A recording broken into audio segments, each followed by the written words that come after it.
이호름 소원장입니다. 오늘은 구독자분들이 지방이식에 대해서 질문을 많이 해주셨는데 제가 시간이 없어서 그동안 못 만들었었어요. 그래서 오늘은 지방이식에 대해서 제가 아는 한 자세한 영상을 좀 만들어 보고자 합니다. 자, 세 가지로 크게 카테고리를 정해서 이제 말씀을 드릴 건데, 지방이식에 장점이 있고 단점이 있겠죠, 그죠? 볼륨을 채우는 방법은 지방이식 말고도 여러 가지 방법이 있죠, 그죠? 필러를 쓴다든지 아니면 살을 돋구는 그런 힐러 같은 제품들 있죠, 스컬트라 이런 걸 쓸 수도 있고. 근데 지방이식이 어떤 우위점을 가지고 무슨 문제점이 있는지 이런 거를 한번 살펴보고, 그 다음에 부위마다 넣을 때의 특장점에 대해서 말씀을 드리고자 합니다. 그리고 이제 지방이식이라는 게 굉장히 오래된 시술이에요. 이게 한 100년 가까이 역사가 되거든요. 근데 그 역사가 오래됐으니까 장단점이 뚜렷한 데이터가 나와 있겠죠, 그죠? 필러보다 더 먼저 시작됐으니까 거기에 대해서 말씀을 드릴 거고요. 먼저 이제 지방이식의 장점에 대해서 먼저 말씀을 드릴게요. 지방이식의 장점은 첫 번째로 이 보충의 역할을 하는데 굉장히 좋아요. 이게 무슨 말이냐면, 자 예를 들어서 내가 광대살이 좀 빠졌어요. 빠진 만큼 보충을 좀 하고 싶다 라는 개념을 가졌을 때는 굉장히 좋은 역할을 하게 되죠, 그죠? 왜냐하면 성상이 제일 가깝잖아요. 자기 몸에서 쓰는, 예를 들어서 허벅지 있는 배에서 뽑아가지고 이동하는 거니까 내 지방 원래 갖고 있는 그 빠진 지방만큼의 성상이 제일 가깝게 되겠죠. 이런 장점이 있는 것이고, 그 다음에 비율을 맞추는 데도 좀 유리해요. 물론 필러도 맞출 수 있지만, 예를 들어서 이마에다가 이 지방이식을 하게 된다고 했을 때 어떤 경우에 제가 주로 하게 되냐면은, 다른 광대뼈나 눈이 큰 형태에서 다른 광대뼈나 이 턱선이 이제 발달되어 있는데 이마만 너무 납작해요. 그럼 밸런스가 안 맞겠죠, 그죠? 그는 비율을 맞추는데 굉장히 좋아요. 게다가 필러처럼 이물질이 아니죠, 그죠? 자기 몸에서 쓰는 거고 가격이 또 싸죠. 필러는 예를 들어서 5cc, 10cc 하면 cc당 얼마이기 때문에 가격이 계속 올라가죠. 이건 자기 몸에서 뽑아 쓰는 지방이기 때문에 대부분 다 병원마다 다 가격이 정해져 있죠, 그죠? 이마 얼마 이렇게 돼 있지, 이마를 10cc씩 해주는데 얼마고 20cc는 2배예요. 이런 식으로 지방이식을 정해놓지를 않죠, 그죠? 가격 면에서도 좀 장점이 있다. 그 다음에 자기 몸하고 성상이 똑같은 장점이 있다. 그 다음에 또 이게 하나의 장점이 유지기간의 장점이 있어요. 제 경험을 예를 들면 지방이식은 반영구적이에요. 이게 무슨 이야기? 지방이식을 해보면, 지방이식이라는 게 우리 몸에서 뽑아 쓰잖아요. 그러면 배나 허벅지에서 이렇게 남는 살들, 그 엉덩이 살이 될 수도 있고, 지방을 뽑아서 자 얼굴에다 주로 넣게 되죠. 넣게 되면 어떤 현상이 벌어지냐면, 내가 살이 찌게 되면 같이 쪄요, 그죠? 우리 살이 찌게 되면 배가 나오나요, 안 나오나요? 배가 나오게 되죠, 그죠? 그건 똑같은 거죠. 이 정확하게 말하면 배에 있는 지방이 내 얼굴로 이동이 되는 거기 때문에 이게 살이 찌면 같이 찌고 빠지면 같이 빠져요. 시간이 지나도 굉장히 영구적으로 붙어 있다는 거죠. 그러니까 거의 반영구적이라고 보시면 돼요. 그러니까 굉장히 긴 기간, 유지 기간이 갖고 있다는 게 이제 장점이죠. 거기에 비해서 이제 장점을 쭉 나열해 드렸는데요. 이 장점하고 이 단점은 굉장히 연결고리가 비슷해요. 그래서 이제 단점에 대해서 한번 이야기를 해볼게요. 제일 흔히 접하는 단점이 첫 번째가 부자연스러움이에요. 부자연스러움이라는 게 무슨 말이냐, 양이 과다한 측면이 부자연스러움이 아니고 비율이 안 맞다는 거죠. 예를 들어서 자 이런 비율을 해볼게요. 눈이 이제 안으로 들어가 있고 작은 형태의 눈이에요. 그리고 코도 작은 사람이에요. 그런데 이마에 지방이식을 혹은 필러를, 지방이식만의 이야기는 아니고 다 똑같은 개념이거든요.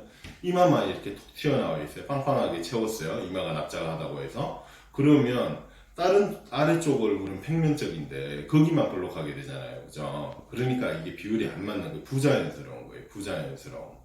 예를 들어서 이 부자연스러움하고 또 다른 부자연스러움이 있죠. 제가 지방이식을 그래서 사실 개인적으로는 잘 안 해요, 지방이식 단독을. 무슨 이야기냐면은, 예를 들어서 뺨에 대해서, 뺨이 제일 문제거든요. 뺨에다 이제 지방이식을 하게 돼요. 자, 모형을 한번 보여드릴게요. 이마, 코, 그죠? 팔자주름, 턱, 이런 부위는 피부가 굉장히 얇아요. 이건 무슨 말이냐면, 만약에 필러나 지방이 넣게 되면은 두 가지 현상이 생겨요. 지방을 필러가 넣게 되면 표현이 그대로 돼요. 피부가 얇으니까. 바로 밑에 뼈가 있으니까. 단점은 필러는 괜찮은데 이는 부위에다가 예를 들어서 이마나 아까 말씀드렸죠 코, 이는 팔자주름, 턱 이는 데는 압박이 심하기 때문에 공간이 작다는 거죠. 압박이 심하기 때문에 지방은 굉장히 압박이 약하거든요. 생존율이 떨어지게 돼요. 이 두 가지 현상이 생긴 거죠. 이게 이마나 이는 코, 이는 데는 지방이 잘 살지를 못한다. 그래서 우리가 필러나 이마 지방 이식이 이제 잘 어울리는 경우를 보면 모양이 굉장히 반듯하고 표현이 잘 되고 있죠. 그죠? 낙자가 된 이마가 다른 부위하고 조화스럽게 잘 볼록하게 좀 보인다든지 뺨을 우리가 만져봐 보세요. 만져보세요. 밑에 걸리는 뼈가 있나요? 없죠. 여기가. 뼈가 없으니까 이 부위는 아랫부위에다가 지방을 넣거나 필러도 마찬가지입니다. 아랫부위에다 아니면 많은 양을 넣게 되면 처지게 돼요. 뼈가 밑에서 받쳐줘야 되는데 밑으로 떨어지겠죠. 지구가 잡아당기고 있으니까. 그래서 이 부위가 이제 문제가 되는 거죠. 환자분께서 여기가 많이 들어가서 스트레스를 많이 받으세요. 여기 필러보다는 그래도 내 몸에 가까운 지방 이식을 하고 싶다. 그래서 살을 찌워서 왔어요. 그래서 넣었는데 환자 입장에서 어떠시겠어요? 좀 더 넣고 싶죠, 그죠? 근데 이게 이 사단이 생긴단 말이에요, 그죠? 이 처지는 현상. 빵해지면 풍선처럼 부풀게 되죠, 그죠? 풍선처럼. 그 풍선처럼 부푸는 모양 자체가 이상한 거죠, 그죠? 예를 들어서 이마 자체가 나와 있는 사람은 보통 뼈가 나오는 거지 살이 나와 있는 건 아니잖아요, 그죠? 그 형상하고 우리가 만드는 예를 들어 지방이나 필러를 쓰게 되면 이 살이 나오게 되는 이마하고 원래 뼈가 나온 이마하고는 틀리다는 거죠. 질감 자체가 빵빵한 모양 같은 거 이런 게 이제 다 부자연스러움이 되겠죠. 그리고 또 흔한 부작용 중에 하나가 뭉침입니다. 뭉침이 왜 생길까요? 뭉침이 생기는 가장 큰 원인은 한 곳에 많이 넣어서 그렇겠죠. 한 곳에. 지방이식은 특히 필러도 그렇지만 지방이식은 특히 골고루 분사가 돼야 돼요. 필러는 의사가 이제 의도에 따라서 골고루 넣거나 뭉쳐 넣거나 할 수가 있는 거예요. 지방이식은 한 곳에 뭉쳐 넣게 되면은 괴사가 되는 죽어나가는 지방이 많게 되죠. 소위 말하는 섬유세포들이 그 자리를 차지하기 때문에 딱딱해지게 되는 거예요.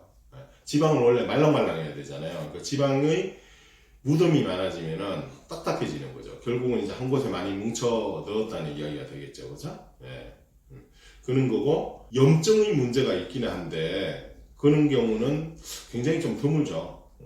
1차적으로, 제 경험상입니다, 이거는. 당일 뽑은 지방을 넣어서 염증기가 있는 사람은 제가 아직까지 본 적은 없고요. 저장 지방을 쓰는 경우는 이제 염증이 생길 확률이 좀 높게 돼요. 왜냐하면 이것도 이제 우리가 생각해 보시면 아는데, 지방 채취를 해서 일정량을 넣게 되고 일정량을 보관하겠죠, 병원에서. 그죠? 이건 냉동실에 넣어놨어요. 그럼 여러분들 생각해 보세요. 고기를 생고기 먹는 거하고 한 2달, 3달, 심지어 1년 있다가 냉장고에 콩콩 얼린 고기 한번 드셔보세요. 맛도 틀리고, 그죠? 안쪽에 죽은 자리가 생겨나요. 그죠? 얼어서 세포가 터져서 죽는다. 냉동이 된 지방, 즉 말해서 저장 지방, 이런 거를 쓰게 되면은 염증의 확률이 굉장히 높겠죠. 그죠? 따라서 저장 지방은 쓰더라도 소량을 써야 돼요. 저는 저장지방을 씁니다. 어떤 경우에 쓰느냐, 양쪽에다가 예를 들어서 이식을 했다 그럴게요. 그런데 이게 지방은 압박에 굉장히 약하다 그랬죠. 그죠? 주무시다가 눌리거나 꿈가다 부딪힐 수 있어요. 그러면은 양쪽이 비대칭이 생기겠죠. 그죠? 그럴 경우에 한 달 기간 내에 저장지방을, 냉동된 저장지방을 쓰게 되는데, 이거는 다시 원심 분리를 다시 시작해요. 다시 원심 분리를 해가지고 죽은 지방을 다 없애버리고 그 중에 살아있는 지방을 다시 넣는 거예요. 즉 다시 말해가지고 볼륨 목적으로 쓰는 게 아니고 비대칭이 생기거나 혹은 이 주무실 때 생긴 무슨 자국 같은 거 있죠. 그런 미세한 자국 같은 거를 보완해줄 목적으로 쓰는 거예요. 1년에 한 번 정도 씁니다. 1년에 한 번 정도. 그리고 저희 병원은 한 달이 되면은 그냥 자동 폐기되게 돼 있어요. 자동 폐기. 아무리 많은 양의 지방을 뽑았든지 보관을 했든지 자동 폐기를 시켜요. 그거 왜 그래? 제가 이제 옛날에 겪었던 과정이죠. 환자분은 다시 이제 야, 원장님 조금 더 채워주세요 라고 하는데 안 채워줄 수 없잖아요. 그죠? 그러면 그 냉동된 저장 지방을 가지고 이제 넣어주게 돼요. 그죠? 그렇게 되면은 안 좋아질 확률이 높죠. 그죠? 그렇게 되니까 안전하지도 않기 때문에 자동으로 이제 폐기시키는 시스템을 이제 만들었어요. 그래서 이거 쓰고 싶으면 다시 뽑아서 쓰는 수밖에 없죠, 그죠?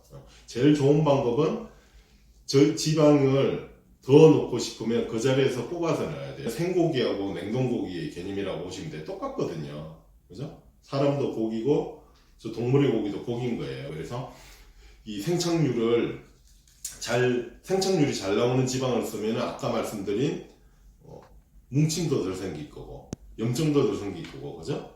생착률도 올라갈 거고 여러 가지 좋은 일이 생기잖아요. 그러니까 저장지방은 되도록 안 쓰는 것이 좋다는 이야기죠.